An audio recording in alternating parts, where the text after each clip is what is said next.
Всем привет!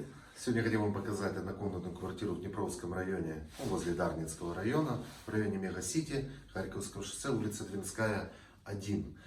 Второй этаж девятиэтажного дома, 35 метров квартира. Это домик гостиничного плана, кирпичная. Стоимость увидите в объявлениях, или мы выставим чуть позже. Здесь у нас двойная дверь, бронированная первая дверь, вторая для звукоизоляции, есть домофон. Также у нас здесь гардеробный такой шкафчик. Такие обои в серых тонах, так стильненько так выглядит. Для обуви. Также дальше можно пройти у нас санузел. У нас паркет родной остался. Тут хорошо сделали душевая кабина, переделали. Тут была раньше ванная, туалет. Переделали, сделали душ, унитаз, поменяли там сантехнику, трубы. Такие неплохие серенькие такие тоже двери со стеклышком, вставками. Тоже интересно смотрится. Черные включатели, розетки. Также кухня. Остался такой советский кафель, но он так интересно смотрится на фоне такого современного более-менее. Такой столик. Плиточку обложенный. Новый холодильник, новая техника, новая кухня, варочная поверхность только на 2 комфортки, духовки нету.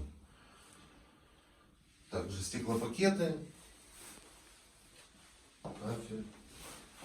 Также серые, тут серые стены интересно смотрятся, дверные коробки, наличник. Также оцеплённый паркет, шкаф-купе, шкаф-купе я покажу, тоже вместительный. Новый диван, новый шкаф, новая мебель. В принципе, здесь стоит там столик, только чуть постарше. И новый кондиционер, еще не пользовался. После ремонта еще никто не жил. Еще красочка пахнет еще свеженьким. Тут такой подоконничек, который можно посидеть на нем. Балкона здесь нет. Тут есть такая, кто любит покурить. Вышел, покурил. Или кого-то закрыть, кто провинился.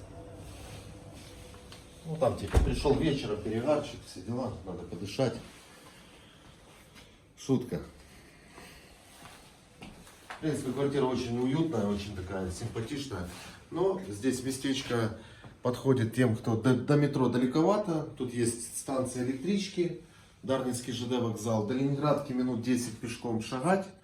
Ну или проехать до метро. Дружба народов, Поздняки, Дарница, Черниговская. Дружба народов, да, идет без проблем. На Лыбецкую можно спокойно. Ну, отличная, в принципе, транспортная развязка. Так что звоните, если кого заинтересовало. Пока-пока.